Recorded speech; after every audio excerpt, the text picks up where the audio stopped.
Good afternoon, Savva here from Savva Talk Spurs. Today is my daily thought, my first day back doing a daily thought from my holiday. So yesterday we done a little video after the game. It was all very disappointing. As I said, I didn't feel shocked at all. I think a lot of people were angry. I wasn't angry about it because that is how Tottenham Hotspur play. We're going to be exposed if we continue to play in that way. So today, what did I want to talk to you about? What is my daily thought? My thought today is about this squad, those tactics, and Conte's happiness. Now, let's jump straight in. And I'm going to use a few pictures throughout this to share my story as well. Look, there's lots of different fans of Spurs. There's lots of fans with different ways of looking at it.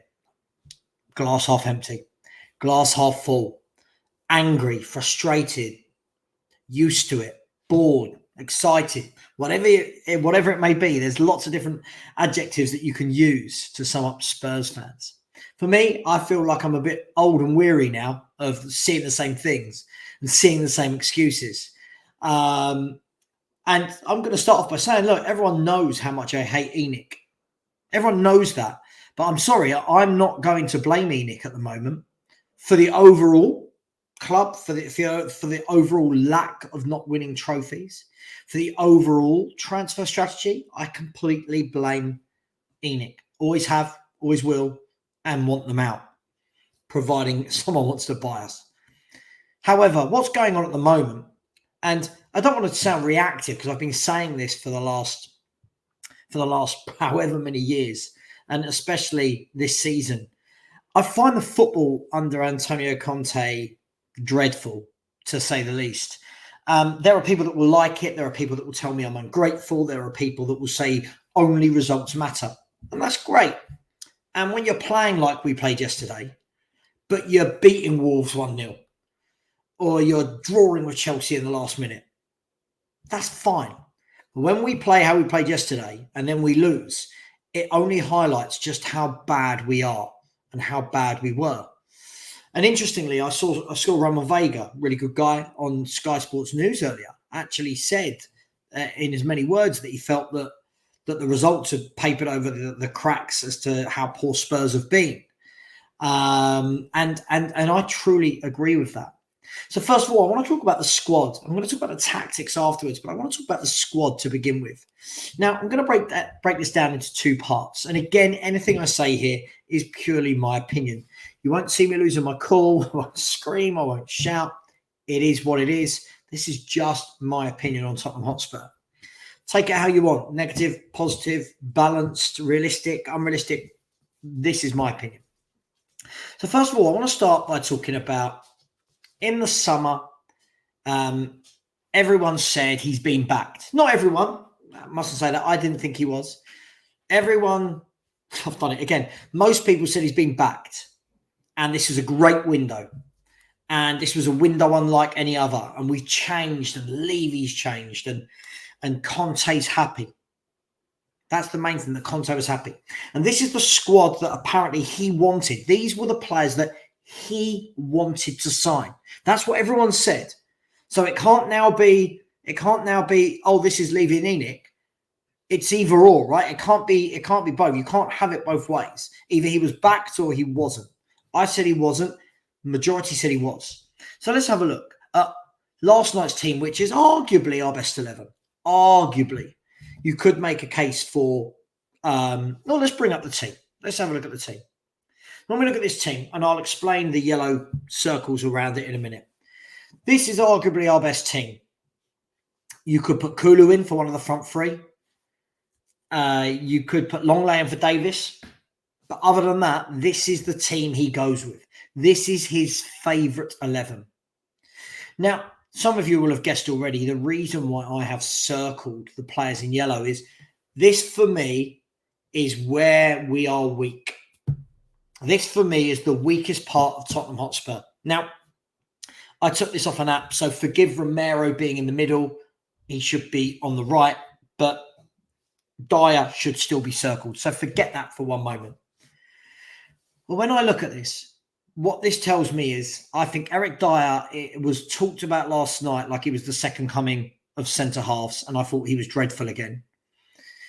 Ben Davies is Ben Davies. He's a steady Eddie, does a decent job, gets exposed by top players, gets exposed by anyone with pace.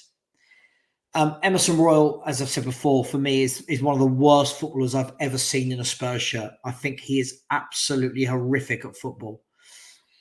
Then we look at Højbjerg and Bentancur. They do a job. Let me do that again. Do a job.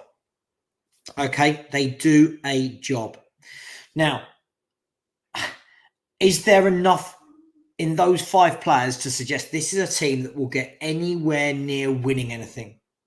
So when fans tell me that I'm pessimistic because I don't think we're in a title race, by the way, a title race isn't after 6 games. Okay? A title race is, let's get to the end of November, December. Let's see where everyone is then. I don't believe you can have 5 players of that ilk in a team that wants to win a league. I think if you look at all the teams that have won the league in the last 20, 30 years, they don't have players like this. Certainly not 5 of them. So the reason I bring this up is when people are telling me we've strengthened the squad, I look at the first 11 and still see huge gaps.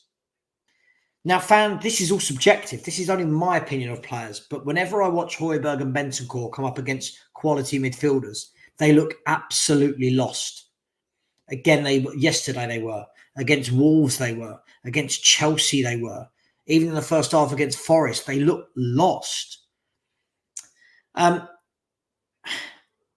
do you make of that? Leave your thoughts. Talk to me about this. I mean, it's just a discussion point. This isn't based off of losing one game. This is what I've been saying all season. I still think, by the way, I'll put this out there right now, that we will batter Leicester City and everything, all the cracks will be papered over again. But now let's move to the bench. Bearing in mind, we're talking about this great squad that Conte was happy with. Okay?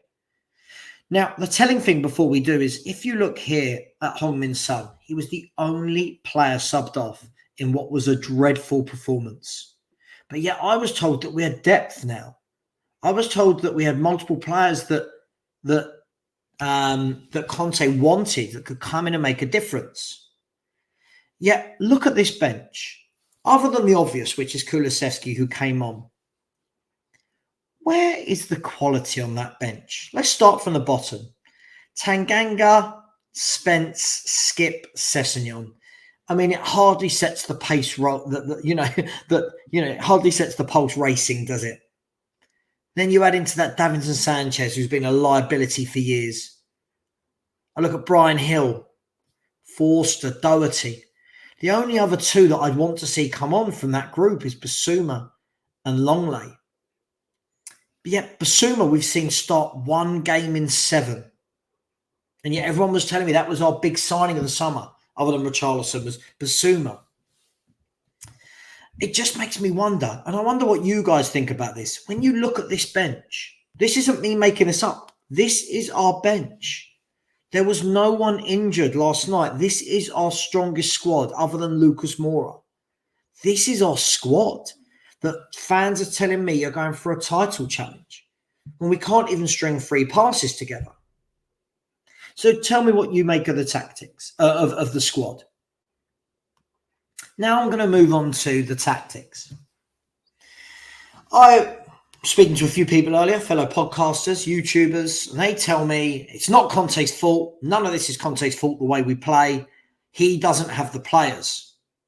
Which again brings you back to, hang on, these are the same people saying we had a good window. So which one is it? Right? Second of all, I've been told there's nothing Conte can do. He can't move away from a 3-4-3. It's not his fault. It's a personnel problem.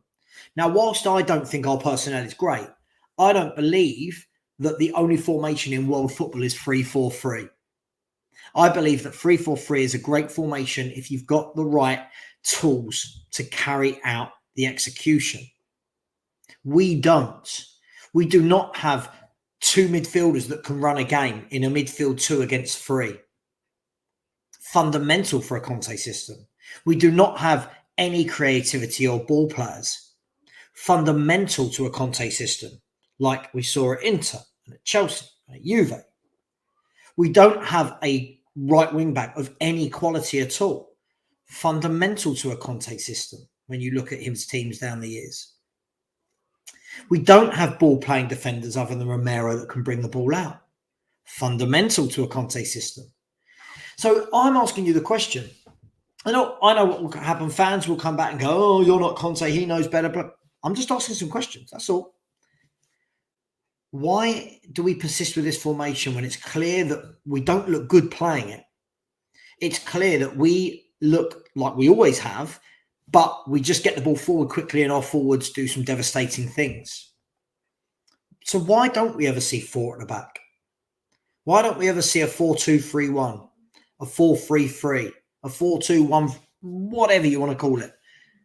Why don't we ever see that? That's what I'd like to know. Let me know your thoughts, because for me, a manager on £20 million a year should have more than one formation if it's not working. He should be able to change it up. Yesterday, when it wasn't working and we were getting overrun in midfield, why was Basuma not deployed? Why did we not go to a 3 in the middle to make ourselves more solid, even though Kane and Son were having a nightmare of a game? Why don't we do these things? And this leads me on to my last point. Everyone told me Conte is happy. This is his squad. This is the players that he wanted. He was backed. If this is true, why are we hardly seeing any of the new players? We've not seen Spence. We've seen Basuma start one game. I think Longley started one league game. Richarlison's in and out. I don't understand. Perisic looked very poor the other day, last night, but he's the one that we've really seen play the most. So my question to you is, why? If this is the squad he wanted, and if this is the bench that is stronger now, apparently, why are we not seeing substitutions come on to change games? Why are we only making one sub in a game where we look awful to Sporting Lisbon? I don't understand it. This is only me. I just don't get it. So for me, when people tell me that I'm glass half empty, I think the facts are there. Look at us play. Look at things like last night. That's not a team winning things. Now, every team can play bad, but I can't remember the last time we played well. I can't remember. I mean, all right, we did some good bits against Fulham, but I can't remember the last game where I watched Spurs and went, yeah, that is a proper team performance. That was good football from start to finish. Now, before I go on, not everyone needs to play like a Pep Guardiola does. But why are there teams like Leeds, like Brighton, like Arsenal with lesser squads than us that can actually play some patterns of football? All in all, as I said this last night, it's not the end of the world. It's just a bit baffling to me that Conte, we're not allowed to say anything. No one's allowed to question Conte. But I'm too old in the tooth for that. So I will question Conte. For me, I find the football predictable. I find it really boring. I don't see what he's doing that Jose Mourinho didn't do with a much better squad, I might add. Yet Mourinho was laughed out. Mourinho, after every game, even when we were top in December, even though when we were top after 4 months of football, Mourinho was driven out and hated. Now, I'm not saying that should happen to Conte at all, so please don't think that. But why was Conte... But why is Conte given all this love and it's not his fault when he's got this better squad, but we're playing the same football? If anything, it's worse. We look dreadful. Yes, we've had some good results, but again, I'll point to this fact and people won't want to hear this. We haven't beaten anyone of note this season. The toughest game we have won this season was against Wolves, a team that don't score goals. Who else we beaten? Southampton, Forest and Fulham. So I keep my feet on the ground. I'm going to leave you with these thoughts because otherwise people will start thinking I'm negative. So I'll leave you with these thoughts. Plus, I'll be back tonight for Savva and Right Live tonight. I've got Gavin Devo stepping in from the Mad Sports Network. Stell from Tottenham Away will be joining us. And we will be talking about all of the Champions League results and the Premier League upcoming fixtures. PS, catch me later, but I think we'll beat Leicester 3-1. We've got to, and I want to see a good performance to go with it.